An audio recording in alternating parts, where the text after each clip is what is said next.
ಶ್ರೀ ಪರಮಾತ್ಮನೇ ನಮಃ. ಶ್ರೀಮದ್ಭಗವದ್ಗೀತಾ ಅಥ ದಶಮೋऽಧ್ಯಾಯಃ ವಿಭೂತಿಯೋಗಃ.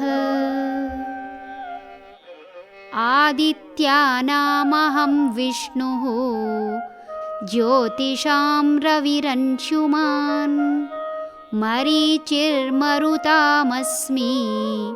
ನಕ್ಷತ್ರಾಣಾಮಹಂ ಶಶಿ.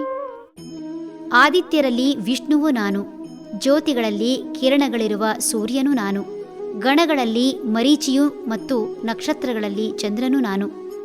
ಲಿಂಗ ಪುರಾಣದ ಪ್ರಕಾರ 12 ಆದಿತ್ಯರು ಇವರುಗಳು ನಿರ್ವಹಿಸುವ ಕಾರ್ಯದ ಪ್ರಕಾರ ವಿಭಾಗಿಸಲಾಗಿದೆ. ಇಂದ್ರ, ವಿವಸ್ವಾನ್, ವಿಷ್ಣು, ತ್ವಷ್ಟ, ದಾತ, ಆರ್ಯಮ, ಮಿತ್ರ, ವರುಣ, ಪರ್ಜನ್ಯ, ಪೂಷ, ಅನ್ಶುಮಾನ್, ಭಗ ಹೀಗೆ 12 ಆದಿತ್ಯರು ಈ ವಿಶ್ವದಲ್ಲಿ ಸದಾ ತಮ್ಮ ಕರ್ತವ್ಯ ಮಾಡುತ್ತಿರುತ್ತಾರೆ. ಇಂತಹ ಆದಿತ್ಯರಲ್ಲಿ ವಿಷ್ಣುವು ನಾನು ಎನ್ನುವ ಮೂಲಕ ತಾನು ಜಗತ್ತಿನ ಪಾಲಕ ಹಾಗೂ ಪೋಷಕ ಎಂಬುದಾಗಿ ಹೇಳುತ್ತಿದ್ದಾನೆ. ವೇದಗಳ ಪ್ರಕಾರ ಆದಿತ್ಯರ ಹೆಸರುಗಳು ಸ್ವಲ್ಪ ಭಿನ್ನವಾಗಿವೆ. ಹೆಸರುಗಳು ಭಿನ್ನವಾಗಿದ್ದರೂ ಆದಿತ್ಯರ ಕರ್ತವ್ಯ ಅದೇ ಆಗಿರುತ್ತದೆ. ಸೂರ್ಯನ ರಶ್ಮಿ ಇರದೆ ಈ ವಿಶ್ವ ಇರಲು ಅಸಾಧ್ಯ. ಬ್ರಹ್ಮ ಸಂಹಿತೆಯಲ್ಲಿ ಸೂರ್ಯನನ್ನು ಭಗವಂತನ ಹೊಳೆಯುವ ಕಣ್ಣುಗಳು ಎನ್ನಲಾಗಿದೆ.